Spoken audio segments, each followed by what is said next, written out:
Hey everybody, welcome back to another live stream, a Sunday afternoon / evening live stream, at least where we are. For some of you, it might even be Monday, I suppose. So yeah, welcome in. It's going to be Doc and I doing a kind of a co-stream together. So Doc, how you doing?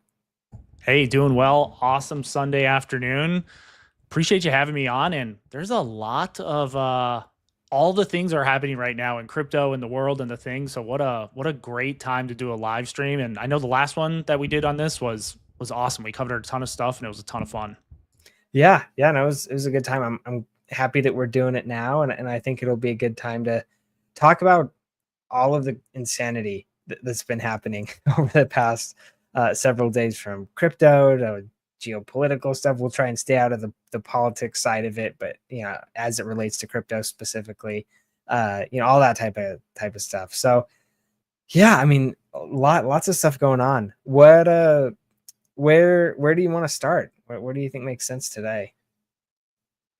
That's a good question. My initial thought was we've got a pretty big week ahead of us, and we've also had some pretty interesting kind of chart action as well. Yeah, so I'm good either way if we want to talk about some this week's events, where the chart's at. But yeah, super flexible. Yeah, let's do it. Let's get started with kind of some of the economic data that's going to be coming here into the future. And then let's move along, and then we'll kind of get into some of the other stuff. I know both of us cover ICP a decent bit, so I wanted to chat. I don't know that we've really chatted about Caffeine AI and anything about that. So let's do some of that too. I think you might be muted. But yep. if you want to take over on the economic stuff, let's start with that, and then we'll kind of move through there. Yeah, let's do it. I just put this tweet out. Let me go ahead and share my screen. I just put this tweet out not too long ago, maybe 15, 20 minutes ago. And it talks about kind of what we have to look forward this week. So kind of the big events. There are some other things happening on Monday and Friday as well, but I think the big thing is on Tuesday, we have retail sales. And this is so important because this is, in a lot of ways, kind of lets us know how the end consumer's doing, right? Just how the every average normal day person is going about their life. And right, we always talk about like, gosh, when is retail going to come back to crypto? This is maybe these retail sales data on Tuesday. This is maybe a nice barometer of that. Like, how much are folks spending? How much extra money do they have? And then on Wednesday, jobless claims comes out, and that's really, really important. In a lot of ways, this plays hand in hand with the unemployment data. And although the data that comes out on Wednesday will not directly be in the FOMC data that comes out on Wednesday, but it's really going to set the stage, right? We've been tracking unemployment. I think our last mark was 4.2%, holding steady.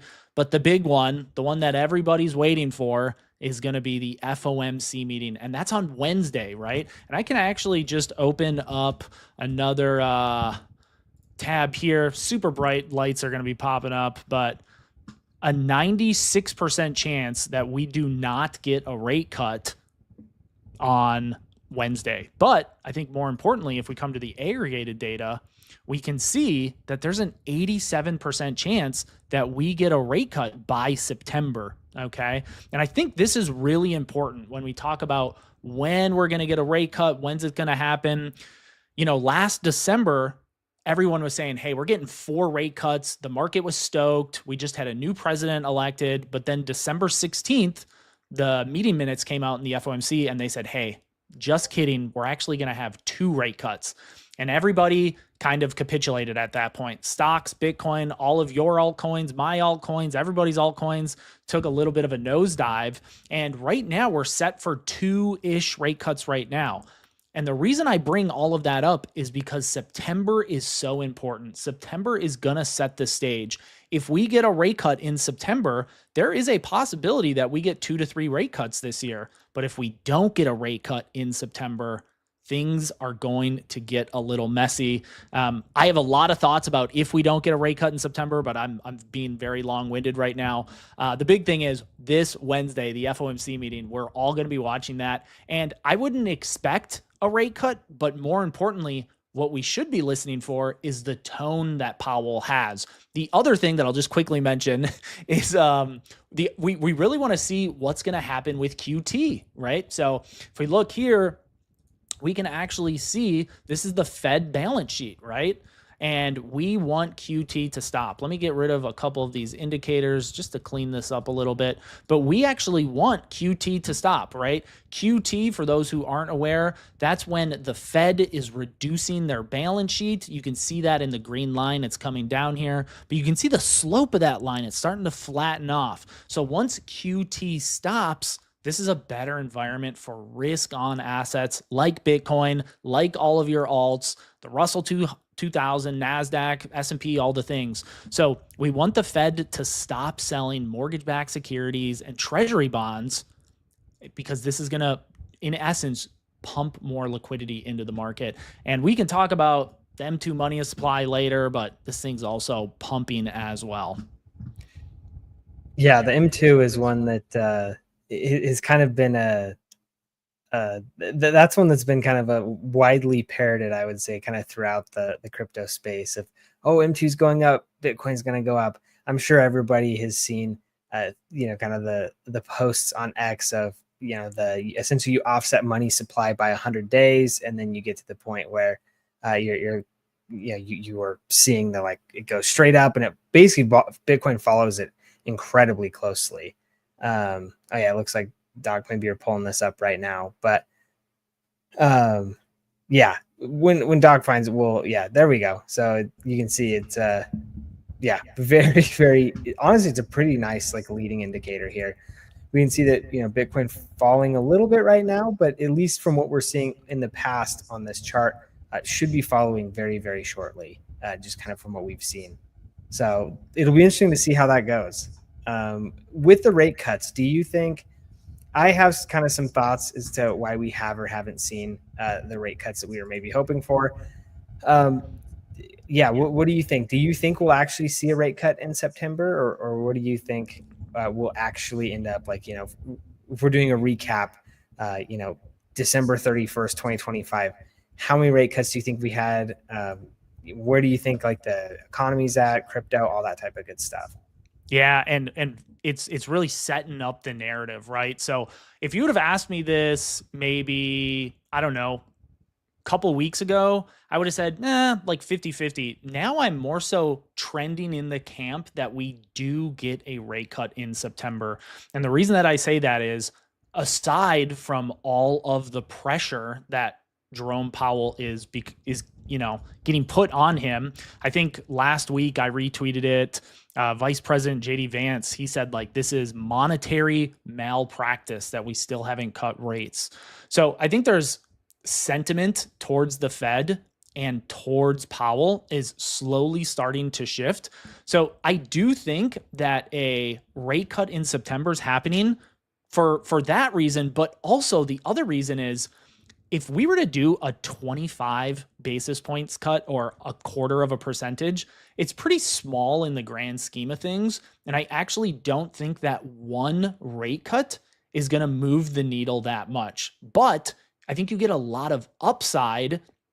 You can say, hey, we are taking a cautious approach, but we are also very aware of kind of this global uncertainty. We are aware that unemployment, and there's a lot of data that's still going to come out between that September meeting, but it gives them some leeway, right? They could do one rate cut in September, and then, they could pause a month or two and do another rate cut. So because of that, I do think we get a rate cut in September. The other interesting thing that could kind of influence all of this is, let's say, and nobody's hoping for this, but let's say this conflict does start to escalate in the Middle East. That seeds some uncertainty in the markets as well. And that could kind of give fuel to more rate cuts. I'd love to sit here and tell you and be like, hey, Cade, we're for sure getting 3 rate cuts. Get ready. Your bags are going to the moon. I do think we're going to get 2 rate cuts, and that's my expectation right now, with the thought process that, hey, if we get that 3rd rate cut, that really could be kind of like a bonus, right? Here's one thing that I do want to say about that. It's actually, believe it or not, we want rate cuts to get pushed back. And here's why. This is maybe a little bit of a different thesis, but as rate cuts get pushed back further and further and further, there will be a new Fed chair this spring. And if we keep pushing rates back, the thought process is this new Fed chair may be more inclined to cut rates both at a faster pace and a larger amount. So that could, in essence, we're just building water behind the dam. And so that when 2026 comes, we have significant rate cuts.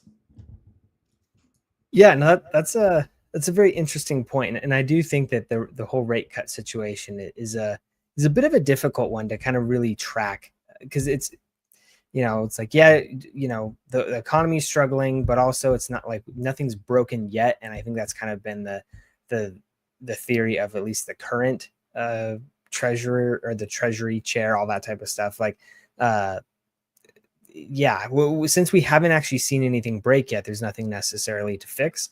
I think that might be a little bit kind of being asleep at the switch potentially. But I do think from like the crypto perspective and the crypto point of view, obviously rate cuts are good. Obviously QE would be good. From an economic perspective, I really don't see any reason to be doing QE at this point in time.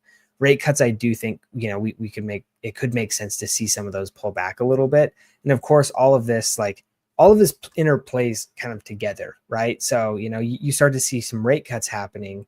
Great. That's, a little bullish for crypto, but you start to see, QE happening. That's super bullish for crypto. But also, at the same time, you need to have kind of negative economic events to kind of spur on that type of situation. So it's a really, really kind of weird and interesting time that we're in terms of how all of this economic data kind of plays, in between each other. So yeah, it'll be interesting to see. Also, of course, there is a bunch of, kind of global uncertainty that of course does drive economic uncertainty as well, which could potentially, kind of prompt the Fed to take some action and some of the action that maybe we're hoping to see as crypto holders. So it'll be interesting to see how that all ends up working out and what we end up getting over the next several months. But I do think probably I'm like pretty confident that we'll see 1, 2. I'm kind of 50-50 on, so if I had to take like a over under, I'd probably set the spread at like 1.5.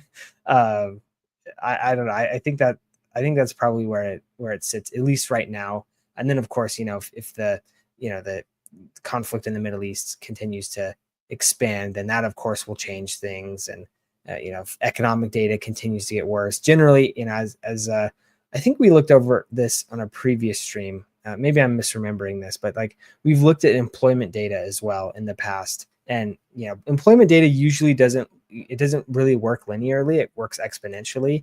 And so that can obviously change very, very quickly too. And of course, how people respond to the employment data is a good one as well. So anyway, that's kind of where I think about, or kind of, I guess, where we're at with economic data. I think things right now, probably if things go to expectation, we're not going to see anything too crazy or too surprising. Again, kind of referring back to your tweet, probably the biggest surprise I would think would come from the jobless claims. Would you agree with that, or do you think there's something else we should be taking a look at?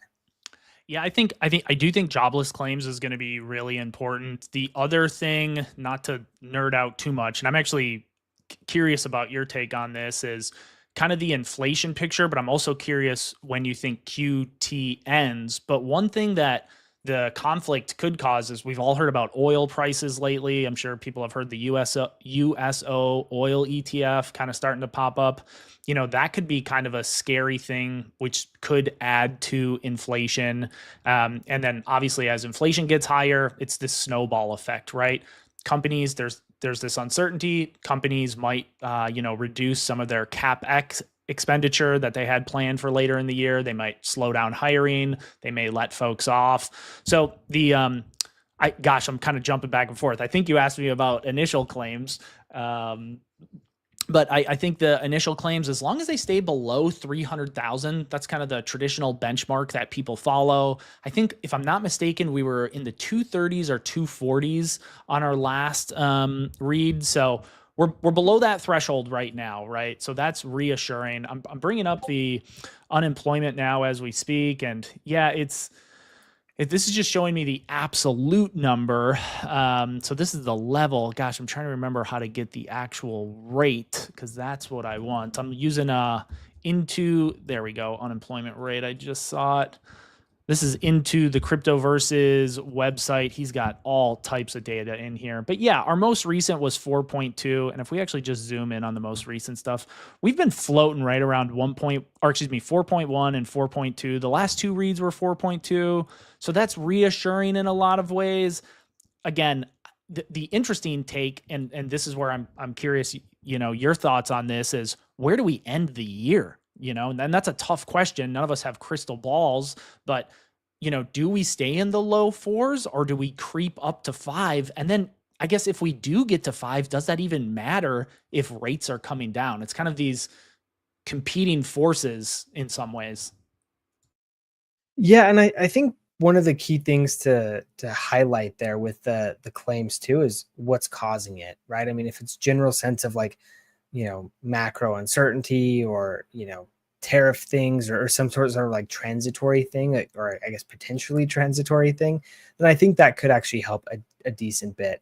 But if it's something like, for example, AI, but there's actually no solution to where these people could be going next, because essentially, like if we kind of zoom in and focus on AI specifically, there's kind of two outcomes here, right? I think in both outcomes, there's a lot of people that lose a ton of jobs. I don't know that there's many people that would kind of like I guess like argue that, but there's two kind of I guess pivot points after that. One would be, what happens to the jobs? Like, are the jobs just gone forever? Or can the people who lose their jobs then go essentially utilize AI or try to rescale or upscale or whatever and get into a different position where they can ultimately be more productive? Now, of course, that is bumpy, and that would cause some short-term kind of heartache and things like that. But longer term, that I would think we could agree, like, if we're going to be going through, let's say, 12 months of potentially quite difficult economic data to then get, essentially infinite more productivity, or 3x 5x 10x productivity from all these people for the rest of their like professional lives, that's probably a pretty good thing, right? And so I think it also depends on the context in which we start to see employment levels start to change as well. I love that nuanced take, because everything you see on Twitter is just like initial claims go up, number go down technology on all of our bags. But you're right. It is important to kind of get granular there and specify why this is going down. And this kind of reminds me in some ways, I don't want to go back too far, but this is the initial claims, and we got to be careful how we look at this. But if we go back to the 2000s, this is the internet boom here, right? And, everybody says on CNBC or Twitter or, wherever, this AI revolution is kind of like the advent of the internet, right? And how that kind of took off. And this is not a clean comparison, but, the internet was kind of popping off in here. Maybe we see a downward trend. Obviously, there's so many factors at play. A lot of the uncertainty that we were just talking about in the Middle East, and just overall sentiment in general. But yeah, it will be interesting to kind of see how this all works out in the long run. The good thing is initial claims has been pretty flat, right? Our last two reads were at 248. So we have not hit kind of this 300 mark. That's where everyone wants us to stay below, right? If we get above 300,000 initial claims, that's where things can kind of start to peter out in some ways. Yeah, no, totally agreed. I think we're seeing a comment coming in about simple AI. Do you want to do a quick sidebar and move on into that, and then we can go through the rest of the things? Yeah, absolutely. I saw the comment as well. So Simple AI, this is an awesome brand new AI project on Ethereum. We launched 2 weeks ago, and the reason I'm saying we is because, full disclosure, I am helping out the project. And brand new project, we're really trying to make AI simple, right? Hence the name, Simple AI. SMPL is the ticker. We're brand new. We did a fair launch pre-sale. We figured this is the most ethical and transparent way to do a pre-sale. Everybody gets in at the same price. There's no token vesting. There's no private round where people got in cheaper. And we're really just trying to do this in the best, clean, most efficient way, right? So that means, we did KYC, we have audits, part of the team's doxed, right? Really just trying to set a really strong fundamental stage to build trust with people. And a lot of the utility, it seems like every other day, our dev team is building out new utility. So really, really excited about that. There's things as far as like you can literally type in our simple GBT, hey, make me a ERC token with some taxes. Or we even have security audits, both of different tokens, but also of different websites, right? Crypto is very much the wild, wild west. And you got to make sure that there's good actors out there and to sniff out some of the bad actors. So implementing tools to protect yourself, both as an end consumer, but we also have a lot of tools for developers as well. So really trying to make sure we're meeting the need of kind of both sides of the coin there. And it's been a lot of fun. Been live for about 2 weeks, seen some really, really awesome price action, but the market cap's still really low, right? We're still all really, really early. There's a lot of meat left on the bone. We were lucky enough to be on Altcoin Daily, which was awesome. It's someone that I grew up watching quite a bit. I'm just reading the comments here. Chart looks amazing. Yeah, it's been a lot of fun to be part of, and we're excited. We think we have so much more kind of loaded, ready to go, so much in the pipeline. The dev team, I'm talking to them multiple times a day. And these guys are working literally around the clock. When I say around the clock, we have devs here in the US, we have devs in Europe. So like around the clock, things are being developed. And it's fun to be a part of this kind of on the ground level. Like everybody in right now, we are still on the ground level, less than 2 weeks in. It feels like in a lot of ways, we're kind of building a movement, building a big, kind of a big splash in the crypto scene. Yeah, no, from my take on it, obviously, I've been covering it a little bit since it started as well. I don't think that I don't think you could have painted a nicer looking chart. I mean, it's been really nice. It's done really well. I've also gotten involved personally. I'm not officially affiliated with the project, but I do own a decent bit just because I believe in the team. I think a lot of what has been done has been really cool so far. It's been pretty exciting. I think it's gonna be pretty interesting. And I guess I'll financial advise. It's crypto's risky. Anything can happen. All that type of good disclaimer stuff. But one of the things that I kind of like to think about is, again, now we're going down the if trail, right? But like, if alt season comes around and if alts are really starting to pop off and retail's coming back and trying to figure out how to crypto and all this type of stuff. Wouldn't it be nice to have like a project that makes it simple for them to understand what they're doing and how to do it? And like, I think simple AI could kind of fill that gap. And they're obviously kind of building out and kind of doing the tooling to provide that. So I don't know. I think it could be pretty cool. The way I look at it too is, kind of like what Doc was saying with the market cap. We've seen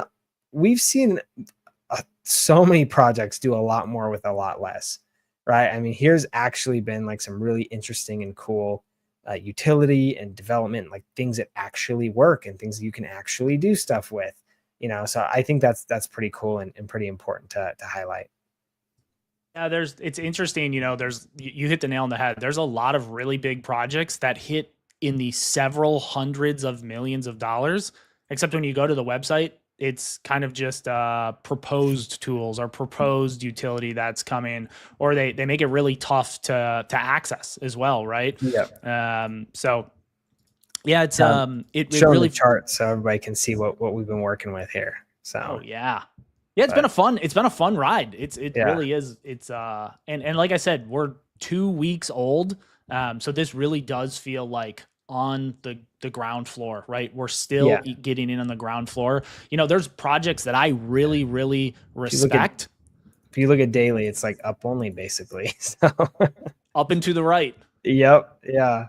Anyway, sorry, I'll let you continue along. Oh no, I'm just getting excited. I'm obviously super biased, but I love talking about it.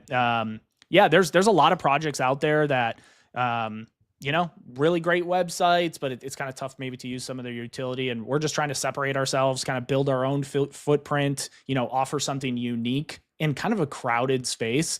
So yeah, I'm excited. If you couldn't tell, check it out. Simple, at simple AI underscore is us on Twitter. And then the website is just smplai.io. And obviously, if you follow me on Twitter, I think I have their handle in my bio. Sweet. Yeah, cool stuff. Well, yeah, I'm very excited to see how it goes. Obviously, you are as well, but I do think it's got a lot of potential and it's got some legs. So we'll see how it ends up working out. But let's move on back into kind of the state of the crypto market and how things have been going. Maybe we'll take a quick bounce over down Bitcoin lane. Let me share my screen back. We can kind of see what Bitcoin's done over the past couple of days. I basically only look at the daily chart. So you can see this is about the past 3 months or so of price action here. You can see obviously really nice moves back to the upside. This is kind of a little bit of that downtrend that we eventually popped out of. We had a little bit of that downtrend here as well, kind of when we hit those all-time highs around 111K. Did a nice little bounce out as well, but then of course have come down and now sitting kind of not in this channel, because if we were to extend this channel, it would be a little bit further. Well, actually, it's not going to let me do it, but it would probably be a little bit further down here. But we are kind of sitting in that range where we've kind of given back most of the gains that we've seen kind of from this initial breakout. What do you think? What do you think about this, Doc? Is this because there's a couple of things that I've been talking about on my channel recently? Is one, we could see a couple of different things. One, we have lower highs coming in. We have kind of this little like lower lows coming in if we look more at this like micro level, but we also haven't necessarily seen a lower low happening here yet. And that's kind of, I would say, the important piece is we have not actually seen that come in. So, while we do have a lower high actually being set, we have not actually seen a lower low to confirm a trend change. This could just be a little bit of like a consolidationary period in which we continue on our way back up. Do you have any ideas or thoughts in particular about what we're seeing here? I loved the TA that you just broke down there. I feel like I just got a master class, super, super useful. And, I'm glad that you went through that, because in a lot of ways, I like to think of myself as a fundamental investor, the fundamental analysis. And I definitely need to brush up on my technical analysis. But my thought process, kind of from just a fundamental perspective, is we have in some ways some really big life of global events going on right now, right? With things in the Middle East, all of these tariffs, all these things going on, and we're above $105,000. Like, did not have that on my bingo card. If you would have told me 6 months ago, there is going to be significant conflict in the Middle East and we would have been above $100,000, I would have been skeptical, right? And I think it's, in some ways, I have to remind myself that first week in April, we were in the mid 70s. First week in April, not long ago, we were in the mid 70s, and now we've come all the way back above 100,000. And the last time we tested 100,000, we bounced right off it. We hit that 101, 102, 103, and we bounced right up. And then I think to myself, okay, so Bitcoin, it's showing some strength. We also have a ton of catalysts coming up. And I know sometimes these kind of get lost, right? With a lot of the world events that are happening here and now, right? Everything that we see on Twitter, everything that we see on the news. But at some point, and we kind of talked about this, rates are going to come down, which is going to be good for risk on assets. At some point, QT is going to stop, right? And more importantly, at some point, more and more ETFs are opening up. So I know Bitcoin is our North Star, right? Bitcoin leads the cryptocurrency market. It takes up roughly 2/3 of the entire crypto space. And the ETFs are gobbling up Bitcoin at an alarming rate. Actually, just before we came on this live stream, I was watching one of Sam's My Financial Friends video, and he was going over how much these ETFs are eating up. So for those who don't know, 450 Bitcoin are mined per day. And on average, these ETFs, and obviously it depends on the day, but on average, I think I heard a number, it's like roughly $2,000, or excuse me, 2,000 Bitcoin are being bought up per day, right? Over 4 times the amount that's being mined is being eaten up just by the ETFs. That's not including the micro strategies of the world or all these other Bitcoin treasury companies. So we have really big demand from an institutional side. And the other thing that kind of gets me excited is retail's not here, right? If you look at the social metrics on Benjamin Cohen's website, it's a score from 0 to 1. We are below 0.1, or put differently, the social score, it's like less than 10%, right? And in March of, I like to compare everything to March 2024, right? That's when we had a mini alt season over a year ago at this point. Social risk was in the 4s and 0.4 and 0.5. We are nowhere near that as Bitcoin is putting in new all-time highs, right? We are 5% away from a all-time high in Bitcoin. And all we hear about, all we see on Twitter, the news, people talking, is some of these world events that are happening right now. So what I'm getting at, what I'm building up to, is that Bitcoin, if you take a step back, and I love that you're looking at the daily chart, because I get buried in the 4-hour chart because I'm a little bit of a degenerate. But if you take a step back, Bitcoin is actually really, really strong right now, despite all of this uncertainty that's happening. And at some point, that uncertainty is going to galvanize or solidify into more certainty, right? We're going to have better monetary certainty, right? Rates at some point are going to come down. Hopefully, the conflict in the Middle East, just for all the people's lives who are at stake, that gets resolved, right? We're hoping all of these things start to get firmed up. And I would be lying to you if I said, like, hey, nothing big is ever going to happen again, right? Obviously, things are going to happen, but I don't think we can get any more uncertain than we are right now. But I'm curious, same question to you. I'm kind of curious your take on that. Yeah, so I'm actually just rolling through my Twitter feed really quick because I found something the other day that I posted that I thought was a really, really great thing that I've heard very, very few people talking about, to be honest. And this, to me, I think is why. So there's two things, and we've actually already seen this a little bit earlier coming in from Driftwood. Do you think we'll see an alt season this year? That's quite literally the $1 million question for some of us, right? I mean, that would be something that could completely change a lot of people's lives, particularly the ones that are still here. Because, of course, we all know everybody is away. All of retail is basically completely gone. There's not really much going on there. And I'm still trying to find this. I may have to hand it back to you while I find this. But we haven't really seen any of this actually coming through yet. But we're seeing kind of a very lesser known thing that's happening. And I think it's these ETFs for the altcoins, because the altcoin ETFs, I'm actually just going to see if I can search it, but these altcoin ETFs could kind of be that spark that kicks off an alt season, right? I mean, I don't think people really have understood how much liquidity is dumped into all of these different ETFs. Actually, looks like I just found it. Cool. But there's a whole bunch of different, there's so much money that's poured into these. Now you think, with the Bitcoin one in particular, how many hundreds of billions of dollars have gone into that? Ethereum, how many hundreds of billions of dollars have gone into those? Those are the two largest cryptos by orders of magnitude, right? The next largest is XRP, and XRP is a third of the market cap, maybe a half of the market cap of Ethereum. But then you look, and I'll share this right now, but you can see, look at some of these that are being talked about here. So we've got an index. I think that would do incredibly well. That's a 90% chance odds of approval, at least per Bloomberg. This is all from Bloomberg.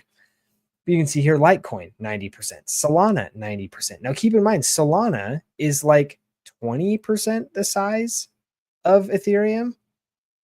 Imagine what $100 billion of volume would do to Solana. I mean, that thing would absolutely soar. XRP, same type of thing, 85% here. This is another one that could absolutely soar. Dogecoin, similar-ish, a little bit less than Solana, but similar-ish in market cap. Insane amounts of volume there too.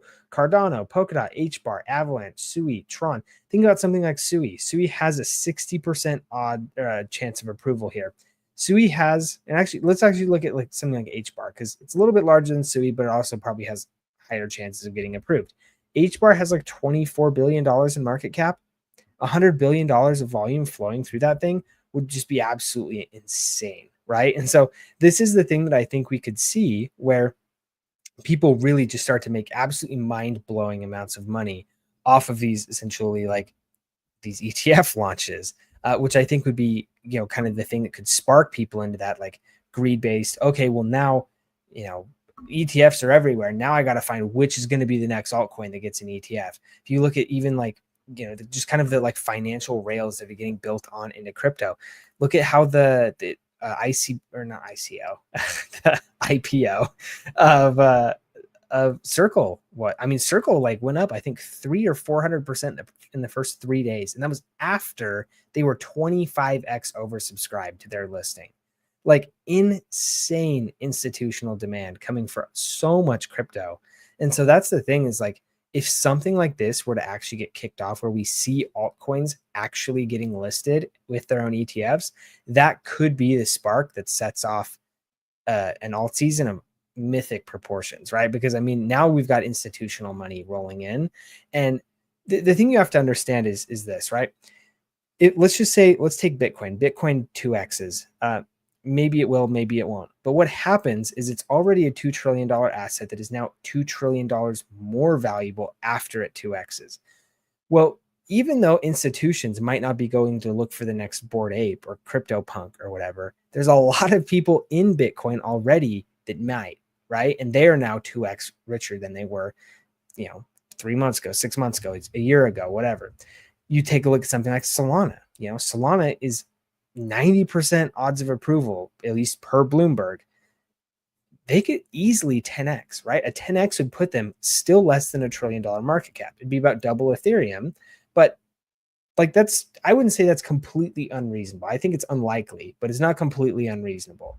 I mean, imagine how much, you know, how many Solana holders there are and some of the degens, the trenchers in Solana. Imagine what would happen if all of them have 10x the amount of money that they had 3, 6, 9 months ago. Insane numbers coming in. And so I think that's kind of one of the things that, and keep in mind, like very, very few people are talking about this. This post has 72 views. Now, of course, you know, there's a lot of these types of posts, but there are not many people looking or talking about this type of stuff. And so that's the thing that I think is super, super important to focus on is if something like this were to happen, we could see just some absolutely insane numbers coming through here. So, Doc, what are your thoughts on you know, kind of this being the sleeper that kind of pushes us into a sort of alt season? I think you said something that's really important there that I want to emphasize, just so people really, I want to make sure people really heard it.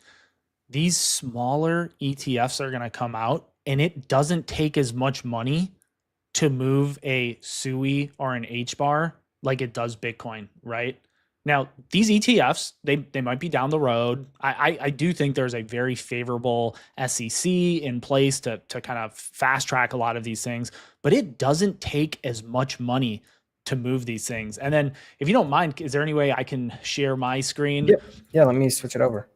This is because you hit on something really, really important, I think. You know, we're talking about all this money coming in with the ETFs, and I love that. I actually remember you retweeting that. What we're looking at here, this is the USDT market cap, okay? So, and I'm looking at the weekly chart. So if we go right here, okay, this is January 1st, or January-ish, 2020. The total market cap of USDT, and yes, there's more than stablecoins other than Tether, but we're just going to use this as kind of a proxy for all of them. The beginning of January 2020, the market cap for Tether was $4 billion. Right now, it is $155 billion. Okay. So what this means is we now have a larger reserve pool that can flow into Bitcoin, that can flow into Ethereum, SUI, AVAX, your favorite altcoins, right? All of this money, this pool of reserve capital is going to flood into crypto at some point, right? So this is really good. And then if we pair this chart with this one, this is the USDT dominance, right? So put simply, this is just what percent of the total crypto market is made up of USDT. And guess what? It's going down, right? It's pretty easy to see this is going down. But let's just look at 2020, right? This was roughly 2.5%.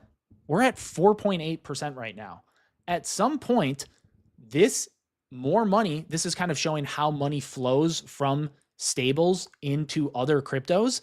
This is really, really important. More and more money, right? This pool right here is going to flow into our favorite altcoins. So we talked about the ETFs buying massive amounts of Bitcoin, Ethereum, and soon, I totally agree with you. I think that index one is going to be really big, kind of that basket of multiple. They're going to keep buying crypto at a really fast pace. And then we have this huge reserve pool that continues to grow. And at some point, will transition or pivot really hard into Bitcoin and alts, right? So we're kind of setting up this perfect storm. And the other thing is, if you think about it, Bitcoin, again, looking at the weekly chart here, does nothing for a long time. It's uncomfortable. These dips might not feel great. And then it goes on a rip, right? It's volatile, but we're taking advantage of that volatility. Long times it's sitting, it's doing nothing, and then it rips. I really feel like that's what we're doing right now. If I go back to the daily chart, we're kind of just hanging out in this area right now, right? Kind of just chopping sideways before the next big rip up. So folks who are patient, who have packed their bags, they're going to be rewarded, right? I had some folks in my Discord today talking about like, hey, should I be buying this? Should I be buying that? And it's good to put your money in the fastest horses, but also some of the best investors that I know, they were really good at doing nothing, right? They bought in early. They bought when everyone was scared, right? When there was max fear. They were buying, right? Whether that was when Bitcoin dipped back down to $70,000, right? Or whether that was when Bitcoin dropped down to 16, 17,000. Any dipped, I think George from Cryptos RS says this all the time, any dipped is kind of a gift in some ways if you have a long-term conviction. And I think that's just kind of one thing that I want to mention. At the Bitcoin Vegas, I talked to Jeb, Crypto Jeb, and he was like, oh, I'm actually buying Bitcoin to sell in 2040 because that's when my youngest child will be 18. And I was like, wow, talk about playing the long game.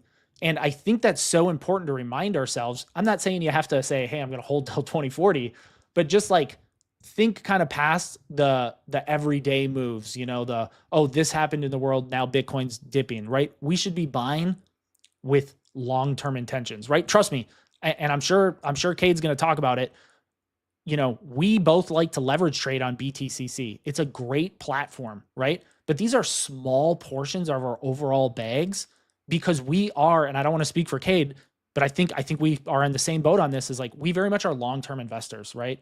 When we make money or, on these, leverage trades, typically, like, I'm taking that money to add to my long-term bag. So a little bit of a rant, but just kind of a mindset thing. But yeah, I think Bitcoin, everything's kind of lining up, right? USDT dominance is increasing. USDT market cap is increasing. We have a ton of ETFs coming, and retail's not even back yet. So I think once they do come back, things could really pop off. Yeah, I completely agree. And that's usually, I think, kind of how we need to view it from like a longer term perspective, is like, it's like there's, you can have all the like dry tinder or the gunpowder or whatever you want to call it, right? It can all be there, but it still needs a spark to kind of get kicked off, right? And I do think that the spark could be these alt ETFs, because that's what could kind of start moving prices. And then from there, then we get into that fastest horse mentality. People start going crazy trying to pick the biggest winners and all this type of thing. So I think it's really, really bullish long term that we do have such a favorable SEC that the ETF filings appear to be fairly likely, at least in the eyes of Bloomberg. So, that's cool. But yeah, I mean, and I think kind of dialing back to what you were talking about as it relates to like trading and stuff. So of course, maybe we'll take the time here to do a little bit of our plug for trading, and then let me caveat it with some very, very crystal clear explanations and disclaimers here. So as you can see, this is BTCC. BTCC is a fantastic place to trade if you are interested. They do have the demo trading as well, so we could actually just switch over to demo trading so you can see kind of how that whole situation type of thing works. See, I have a couple of trades open here. I'm down a little bit, obviously, due to some of the recent pullbacks in the market, but it's a really, really great place to trade if you are looking to get involved, trying to leverage trade, things like that. Again, let me be very, very clear. So I have the link in the description below. I think 10% bonus on first time deposits, $10,000 in first time deposit, trading bonuses, all that type of good stuff. Doc, I believe you also have the same link in your description below. So depending on which of us you're watching, you can go on ahead and check those links in the description below. Go on ahead and get signed up if you are interested. Again, if you're not comfortable, do not do it. This is for intermediate to advanced people only. If you want to try and sign up just to try the demo mode and kind of try your hand at it, feel free to do so. I think that would be probably a better thing to try it rather than just yeeting in some cash that you're not really sure what leverage trading is like. But again, to be clear, kind of circling back to what Doc had said, leverage trading is great. And I think particularly and this is kind of how I use it before I started making YouTube videos, I really didn't leverage trade too much. I leverage trade more now because it kind of helps keep me accountable and keep me involved with the market and what's going on and things like that. So that's kind of primarily how I use it. But you can do very, very well, but you can also do very, very not well, if you're timing the markets wrong and all of that type of stuff. And I do think it does kind of pull you away a little bit from the kind of long-term investing. Obviously, these exchanges do allow just normal spot trading too, if you're looking to DCA and acquire, kind of more through like a more automated type of perspective. But the thing that's very, very important to understand here is exactly that, right? It's like very, very low single digits probably of like my total portfolio that is like actually used for leverage trading. It's a very, very inconsequential amount to me, and the way that I use it is kind of akin to gambling, right? Obviously, if you know what you're doing with trading, it's not, it can be better odds, but if you don't know what you're doing, it can be worse odds too. So, but I do essentially treat it akin to gambling, even though, I feel like I've done relatively well with it. And Doc, I would imagine that, you have as well. I think part of it is just because you pay attention, right? I think when you pay attention and you are buying when people are scared and selling when people are greedy, I know it sounds probably simpler than it is, but I mean, that is a great way to do so. So anyway, just kind of, layering a whole bunch of caveats and disclaimers on that, just to make sure that, yes, it can be good. Yes, you can make a lot of money, but there is, of course, an insane amount of risk associated with it. And just make sure that you're being responsible. I mean, that's really what it boils down to. It's your money. You need to take ownership for it. So don't do anything crazy. The demo trading is super underrated. Like, I tell people, like, sign up with the link and you hit the nail on the head. There's like so many awesome market structure things that you can learn and just play with. Like, I feel like I'm better, so we always talk about like, hey, we all want to try to sell the top, even though none of us are going to sell the top perfectly, but you want to try to get there as best that you can. Well, one way that you can do that is by playing around with different tools on BTCC, and by putting in different leverage plays. It kind of forces you to be involved, like you had mentioned. And the demo account, it's free. It's paper money, right? So that's one thing that I always kind of like to share with people. Like, again, there's a ton of risk with leverage trading, but the demo account is so underrated. Yeah, totally agree with that. But overall, yeah, I think it's leverage trading or not, short-term, long-term, whatever. I think you also need to understand that, when somebody says, oh, now's a great time to buy. Okay, well, with respect to what, right? Like you might be hearing from Michael Saylor, now's a fantastic time to buy, but Michael Saylor might always be looking 10 years from now. And I would also have the bias that now would probably any time would be a great time to buy if you're looking 10 years from now and it's Bitcoin. Of course, not financial advice, make your own decisions, all that type of good stuff. But like that could be good, right? But right now, if you're like a 5 minute, 5 minute chart scalper, right now could be an absolutely horrible time to buy. I have no idea. I don't do 5 minute scalping, but that it's hard to say for sure. But that's why you have to also understand what you're seeing on X/Twitter/whatever. That it's everybody's looking at it through their own lens, and if you don't understand what lens they're looking at it from, you can get yourself in trouble. And everybody has different goals, right? Like Yep. I have a ton of friends who they live in the traditional space, and I kind of orange pilled them, and they're like, oh, I just made 30% on a project. This is like a year and a half of what I'd make in the traditional market, so everybody's kind of playing a different game, and that's okay, right? That's what's so great about crypto. So yeah, is it a good time to buy? Well, it kind of depends on what your goals are. And speaking of that, I think it's really important to make sure you have some goals written down. And I'm saying written down very intentionally, because at some point, if the bull market does take off, it is euphoric, right? You will be up 20, 30, 40. I actually recorded a video. I'm going to post it tomorrow. You're going to be up on your bags, and you're going to think, oh, this is going to go to 500 million, right? This is the Bored Apes, right? Everybody bought the Bored Apes NFTs, and I thought this is going to go on forever. I just saw a Bored Ape that was purchased for $550,000. Is I think it was like 321 or like a couple $100. So yeah, have a plan. And then I probably only have 5 or 10 minutes, but this is something that I preach in my Discord, and I think Cade feels the same way on it. Is every dollar that you make in this bull run, could potentially be worth $5 in the next bull run, right? So I say that to really shine a spotlight on, hey, when Bitcoin is hitting the 140s, 150s, 160s, consider taking some profit, right? This is only you are responsible for your buys and sells, just like I'm only responsible for my buys and sells. And having that plan in place, like full disclosure, my plan is, once Bitcoin is in the 140s, 150s, that's when I'm going to start peeling off profit, right? So have your plan. Start thinking about what is your plan based off, I'm using the risk metric on Benjamin Cohen's website, but there's a ton of, different charts or indicators that you could use. So just the take home is try to have a plan in place, because when things get crazy, it's going to be a lot of fun, but you also want to make sure you're leaving the arena with some more than you came in with.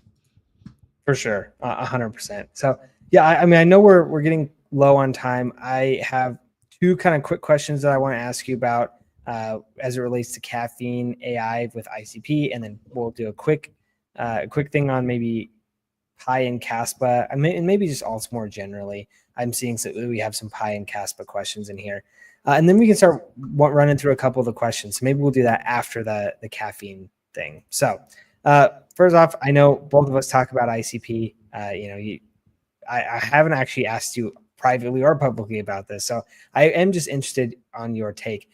How did you feel about that? How about the demo? It looks like July 15th is the day that they're going to be going to kind of that full release. What are your thoughts? How are you feeling about? Is this going to be like a game changer for ICP? Is it just going to be a cool little app that like does stuff but doesn't really have like long-term implications? What are your thoughts there?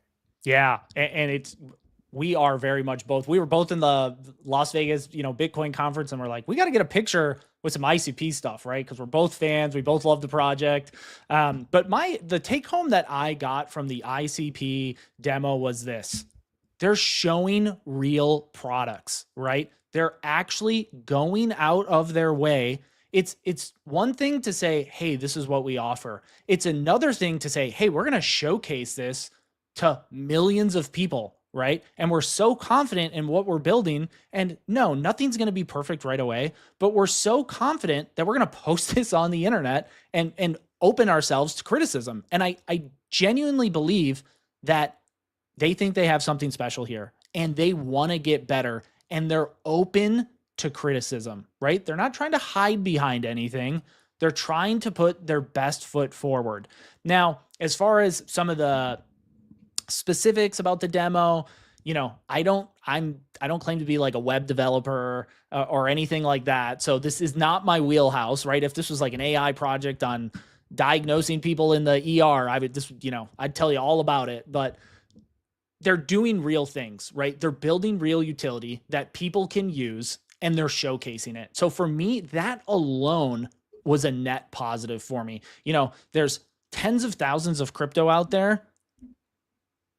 Very little of them claim to have utility, and even a smaller subsection of that actually goes to showcase their utility. So I was very much on board with the Caffeine AI demo on ICP. Would I have loved to, have been a longer demo? I think everybody wants more, right? And that's applicable to so many different things in life. But for me, I gave it 2 thumbs up. They're showing real utility, and I suspect they're going to continue to build on it. But I'm kind of curious your take on it. Yeah, what was your take on the demo, both from a utility standpoint and I guess also from like a marketing standpoint as well? Yeah, I think my biggest complaint with ICP has always been marketing. I think that's been kind of a frustrating piece kind of continually. But I think that this is one of the things where even still, I don't feel like it's been particularly marketed well, short of showing the demo. I think they're probably leaning on the community to take care of it more than anybody else. But which again, we can debate if that makes sense or not. But I think overall, the demos are always hard because they're not really like the live product. They're kind of like this instance thing that they like know, like it essentially has guardrails on it, right? Like they know it's not going to do anything wild in the middle of a demo. So that's something that I have some questions on, of like when it actually goes to live, how close will it be to the demo? Because there's always kind of there's a spectrum, right? I mean, every demo is usually a little bit different from what you actually get. And so, I'm just looking to see if it's close, then awesome. That vastly exceeds my expectations. If it's far, probably a little bit disappointing, but it's still, a really, really cool project and thing overall. So this is, it'll be really interesting to see, kind of what happens there. I think if it does kind of look exactly like in the demo, we're going to see some absolutely insane action coming out of the ICP price, because I think, like you said, there are very, very few projects that can actually even claim to show this type of utility. And so the fact that they are actually doing it is really impressive. So we'll see. But yeah, I do think kind of, marketing remains to be their biggest issue. But honestly, with a product like this, it'll sell itself, right? In my opinion. So I think that's something where I feel pretty good overall about it. But yeah, we'll have to see how it goes, so. I had cool. one. Oh, go ahead. Oh, go ahead. I was just going to start to transition into questions, because I know you are on a timeline. So perfect transition, because I was just going to mention a couple of questions in my live stream. Someone's talking about the 4-year cycle. Is it dead? My thoughts on this, and I don't want to spend a ton of time on it, is that, it's in place until proven otherwise, right? We've only had a couple 4-year cycles. Trust me, I very much am super excited about the ETFs. I think there could be, not as severe pullbacks in the bear markets, right? Because there's all these new on-ramps of capital coming in. But my opinion is, until proven otherwise, I think the 4-year cycle's in place. And who knows? I hope I'm wrong. I hope, mid 2026, we're at 200,000 and you guys can all point at me and say, hey, Doc, you were wrong. But curious your take on that, Cade. Do you think 4-year cycle's still in place? I think it is, and I think we have seen it in place, to be completely honest. The only thing we're missing is some level of alt season. I don't think that alt season purely relies on the 4-year cycle. I think there's kind of some other things that need to be involved there. But yeah, I don't know. I think we've seen it kind of play out, at least from like a Bitcoin centric point of view. I don't see any reason why that hasn't kind of continued to happen. So, I do think that, kind of the alt season piece is the piece that remains to be seen. And it'll be interesting to see kind of how it goes, though. Yeah, I think you hit the nail on the head. Is it okay if I just make a comment about SEI? Yeah, I know we got a comment from that earlier along as well. So Yeah, someone did a super chat, so I do feel yes. obligated Yeah. to talk about it. Say, in my opinion, I think this has a ton of upside. I've covered this a couple times on my YouTube channel. This, in a lot of ways, this might not be the best comparison, but I think SEI it feels like a phantom of last cycle, right? I think it's in the 90s. It's, in the top 100. There's a ton of potential there, and they're building a lot of really cool things. So I think this could be a dark horse sleeper. Again, it's not as high on the top 100. So yes, that does come with more upside, but also more risk. I do have a position in this. It's obviously not as big as my Bitcoin or ETH or my simple AI bag, but I do have a pretty good sized position in SEI, and I'm excited about it. Awesome. Cool. Yeah. Let's see. Let's kind of look through a couple others here. Let's look on. I know we had a couple on Caspa, and we did. My thing's not scrolling anymore. I don't know what happened to it, but I'm trying to find the Caspa question. Here, we just have somebody COD TV Caspa. There we go. Cool. The Caspa price right now, it's beaten down. It's below 8 cents. And I know the Caspa army, they're pretty vocal on Twitter. And it's tough, but what I would just remind people is Bitcoin dominance is almost at 65%.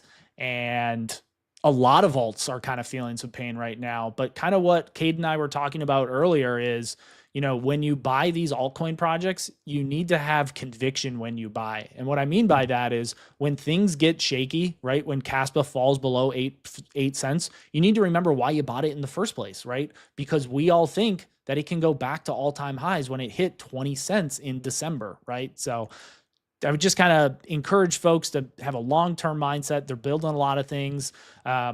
Caspa, they're going to be introducing smart contracts here pretty soon. And for those that remember in Cardano, and I got some flack in my last video on this in the comments, I'm not comparing Cardano and Caspa, but when Cardano introduced smart contracts, the price went up to $3. So just be patient. Things are coming. I'm curious your thoughts on Caspa, Cade. Do you think the hype is there? The hype is worth it? Do you think the project has some things going for it, or is it one of many altcoins in the sea? No, I actually, my video that I made yesterday was on Caspa. So just been recently talking about them. But yeah, I think with Caspa, the hype is definitely there. I think they're looking to be essentially like the Bitcoin 2.0. I know that's what everybody says, but I can see why people say that, right? I mean, they've got the scalability that seems not really quite possible with Bitcoin. They obviously are bringing in smart contracts here shortly. They've got some of their I think it's KRC20s, so you can actually like build coins on Caspa, things like that. So, they've got a lot of those things. I will say, kind of with the volatility and the uncertainty side, you have to remember with Caspa, particularly with the conflict that we're seeing in the Middle East, that Caspa has an outsized risk profile compared to basically everything else, because a large contingent of their team is actually Israeli. So if Israel gets pulled into some large protracted war and it's this whole knockdown, drag out thing, that's not particularly positive, for Caspa. So that is the other thing, and, kind of why we've seen it sell off maybe disproportionately more than some of these other coins or some of these other alts have seen over the past several days, is just because of that like additional risk component. So just something to kind of highlight for people who are maybe scratching their head a little bit as to why Caspa's doing so poorly kind of compared to everything else.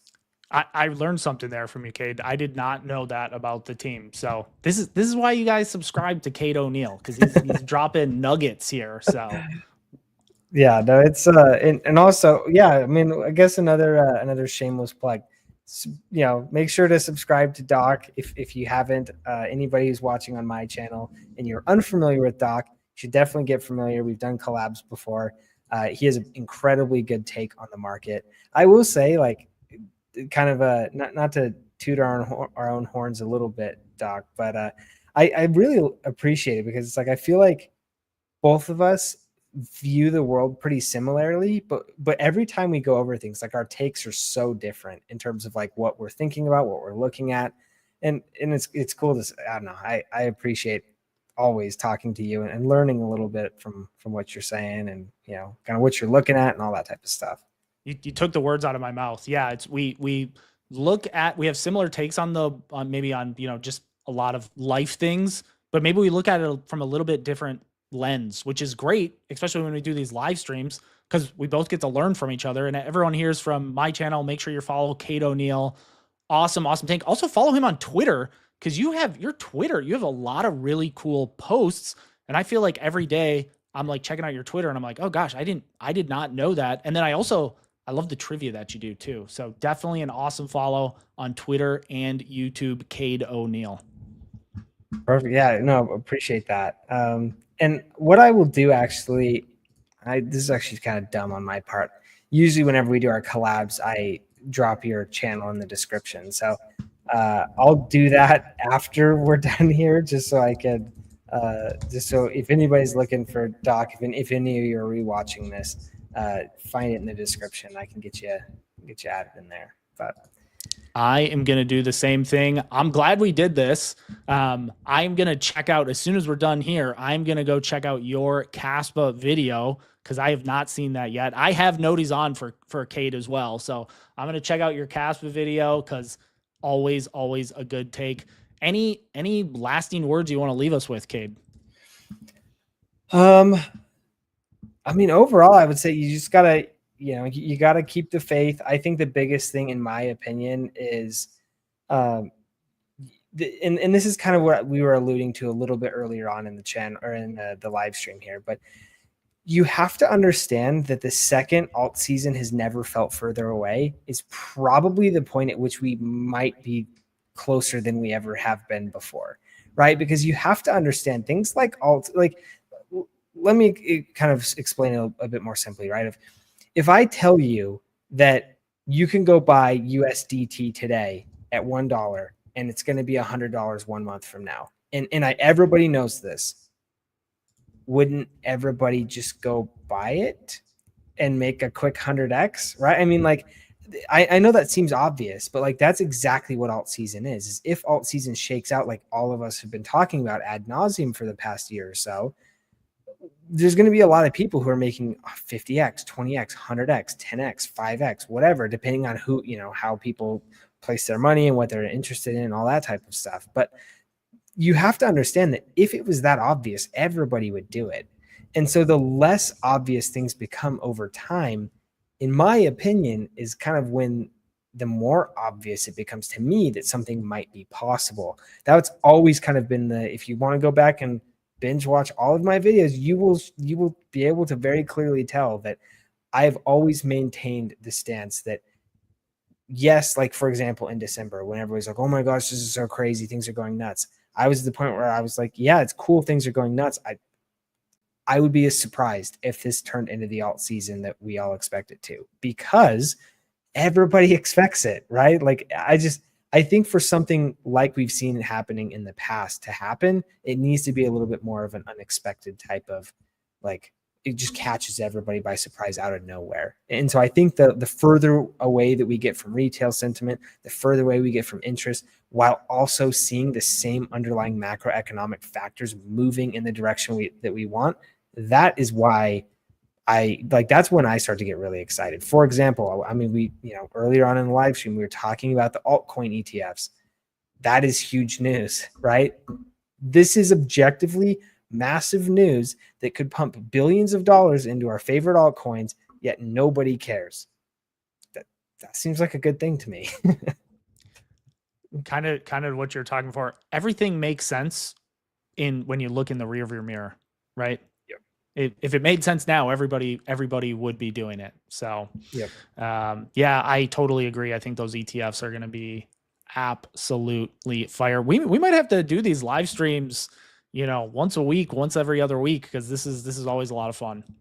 Yeah, no, it's been a great time. I've been starting to live stream like Wednesdays at I think 5 p.m. Eastern, or no, Thursdays 5 p.m. Eastern, just because that's kind of what happens to work with my schedule. I know with you being in the medical field, your schedule kind of shifts around now and again, but you're always invited. You're always welcome to join if that's something that can work out with your schedule. So, hey, well, I really appreciate that. We're definitely going to do this again. Appreciate you having me. For everyone from my channel, make sure you follow Cade O'Neill. I actually put his YouTube link down in the description of my video. He's an awesome follow. Follow him on YouTube and Twitter. Really, really appreciate you doing this. And we're going to have to do it in the near future. Yes, 100%. Completely agree. I'm actually going to be doing that right now. I'm finding your channel on YouTube. I know I've got the notifications on as well, so I can see that you're live, but I also don't want to get the like cross feed of oh yeah of the sound. So, but yeah, no, I'm going ahead and doing that right now as well. So yeah, really appreciate everybody joining. Hopefully, all of you have learned at least something today. It's been a good video, I think. So let's see. Subscribe to Doc. Okay, well, it's also in my channel or in my description as well now for anybody who is looking to subscribe for Doc or subscribe to Doc that isn't already. Feel free to check that out as well. So anyway, yeah, I think we're all good to sign off here. Cool. Sounds good. Really had a great time, and yeah, excited to do this again. Okay, perfect. Yeah, thanks for tuning in, Doc, and we'll see you guys all later.